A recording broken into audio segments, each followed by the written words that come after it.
a scale of 1 to 10? Absolutely, number 10. Yay! We're going to Yale! Woohoo! Yale University! On a scale of 1 to 10, how excited are you to go to Yale? Really good! 1 to 10. Yay! We're out of here. Bye-bye. In the future, what do you want to do? Go to law school. Yay. Okay.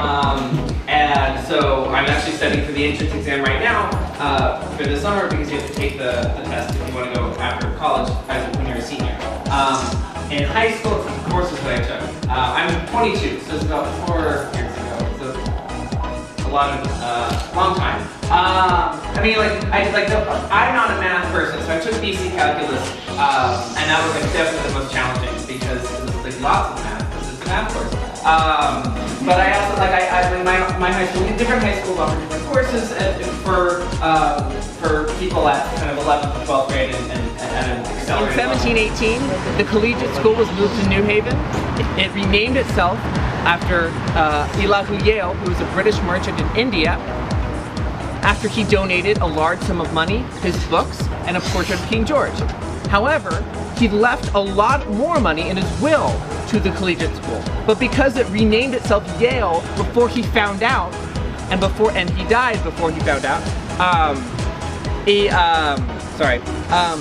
Yale couldn't receive the money because it was called Yale and the will said collegiate school.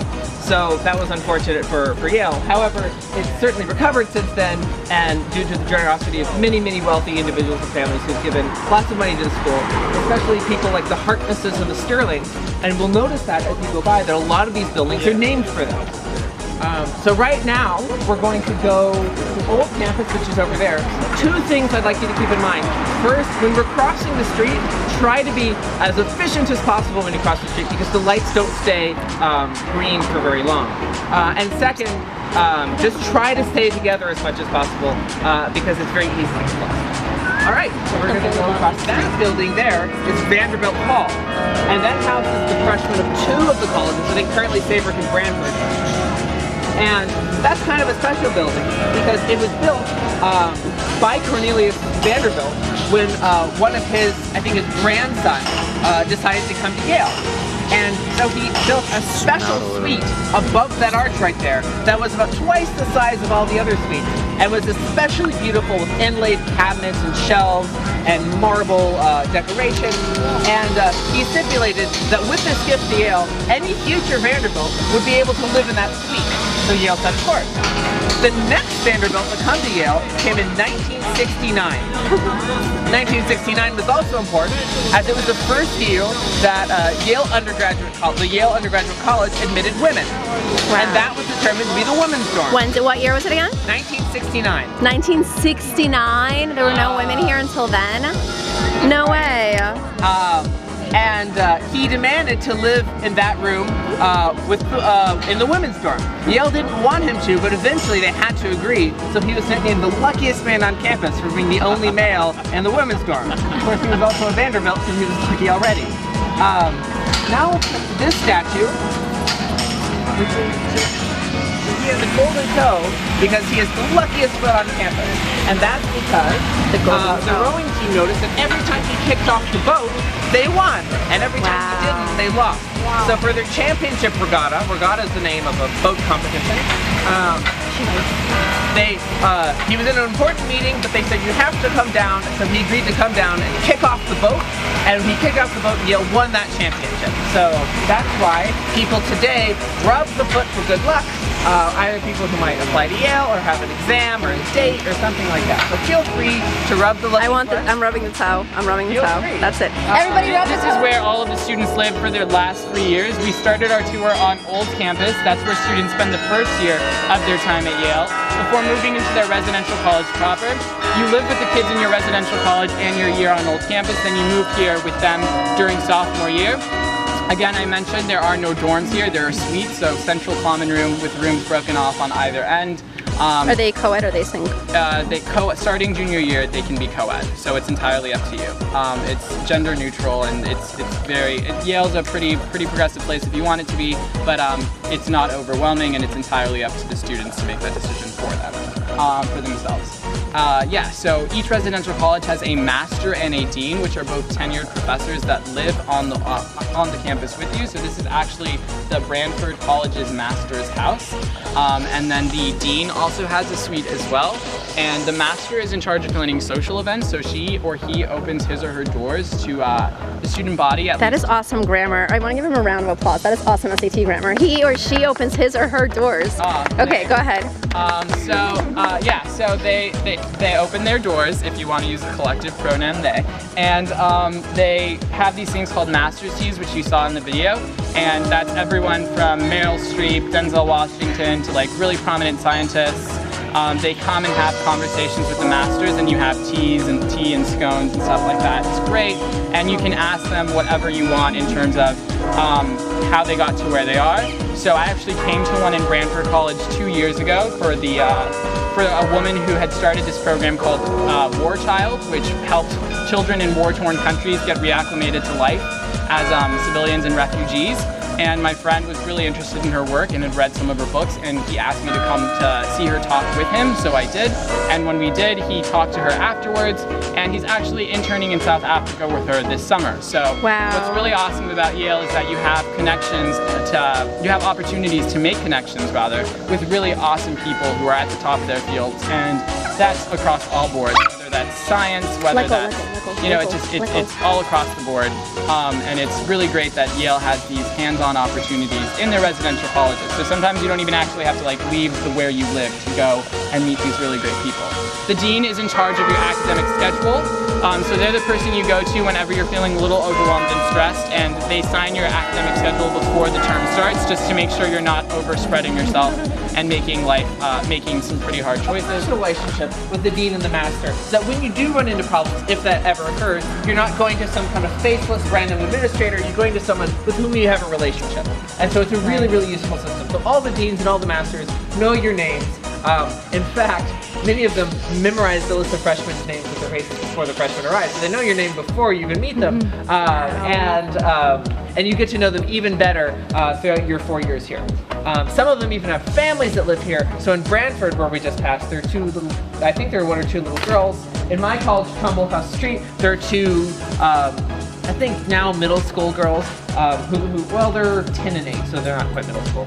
And they live among the college, and they're really fun. So they grow up at Yale. So they grow up at Yale. Wow, Paul that's Giamatti awesome. also grew up at Yale, the actor, because his dad was president here for some time. So it's like free housing for you and the kids. Yes. And that's awesome. Occasionally other professors will live on campus too, just because they'll be an affiliate of the college, so they'll help advise other students. All right, we're going to move on to... Is this job on Craigslist? What you just passed was another giant library on campus. It's actually underground. They were going to build an overground library, but the people who lived in that house, who gave that house to Yale, the house across the way, stipulated that they must have a view of Sterling Memorial Library when they gave the house. So Yale decided to just flip the library and build it underground. That's probably the most popular library where undergraduate students study. It has fewer books, still in the millions, but fewer books, and more study space. Do you go there? So you would go down the stairs, and it's underground. So the library's underground. We can't go now because it's Sunday. Okay, so we're about to go. Anyway, 'cause it's only for students. Where are we about to go right We now? have to go to the Binding Rare Books and Manuscript Library. I'm so excited. This entire complex is Woolsey. There's Woolsey Hall on the right, which is the largest performance space in Yale. Wow. On the left, you'll notice that there are the battles of World War I at the top above the columns. This entire building was dedicated to all of the Yale students who died in the First World War. Wow. Remember that most students at Yale during the First World War and the Second World War joined the army and fought either in Europe or in the Second World War, also in Asia. And so quite a few ended up dying in those wars. And so this is in memory of those of the First World War who died in the First World War because the parents of somebody who died built this building. Inside is the largest dining hall on campus. It's called Commons, and it looks like the dining hall in Harry Potter, like almost exactly. We want to see, we want to see. So what is this? This special sculpture garden was built to reflect light into the reading room of this library. So that's why the stones are kind of wonky. It's also pretty. Wait, so it's meant to reflect light so that people... Oh, that's cool. Yeah. Now, of course, they don't necessarily rely on that infrared light, but it was built so that they have some natural sunlight. Wait. It has things like the Gutenberg Bible, the Egyptian Book of the Dead, many of the letters of some of America's most famous writers in their entirety, so that researchers can go through and look at what these people were thinking when they were writing their novels and great works of literature. It has paintings, Tibetan tapestries from 1,000 years ago, and all sorts of different things. Wave, guys, wave. Hi. They keep the books at a special temperature and and they also have special security measures so that they don't use water if there's a fire, because that would damage the books. They use special gases. Any Yale student can go in and check out almost any book. There are a few that are really, really old and fragile, so you have to have somebody help you. But in general, anything that's in this library you can check out. You're not allowed to take it out of the library, but you can read it in there. And it's a really huge privilege for Yale students, so they can actually do original research. The Binding Key receives so many volumes that it doesn't have time to go through all the volumes before they put them on the shelf. But they want to make them available to everyone. So you can check out things that the librarians haven't even seen. For example, Henry Kissinger just gave his papers to Yale. Thousands and thousands of pages of papers to Yale. And Yale is not going to be able to go through those things and catalog them for decades because there's just so much. But you can go through and randomly check out things that they're not quite sure what they are and maybe do some research and discover something new for yourself, because they want to make them immediately available. Looking buildings, the most recent two colleges built in the 1960s, and students live there. Many people think the outside is beautiful, many don't, but it is indisputed that the insides are very, very beautiful, and they're the newest of the 12 colleges. This is the bookstore. You can buy, many students buy their textbooks here. This is where the tour ends, and if you want to buy anything in the bookstore that's a Yale paraphernalia, like a mug or a t-shirt or something that says Yale, not books themselves, but Yale things, you get 15% off if you say that you came with a Yale tour. So feel free to... Everyone, round of applause. You were so amazing. Thank you, thank you, thank you. What's your name? I'm Stuart. Stuart is the best, right? 1, 2, 3. Stuart, you're the best. Yay! Thank you.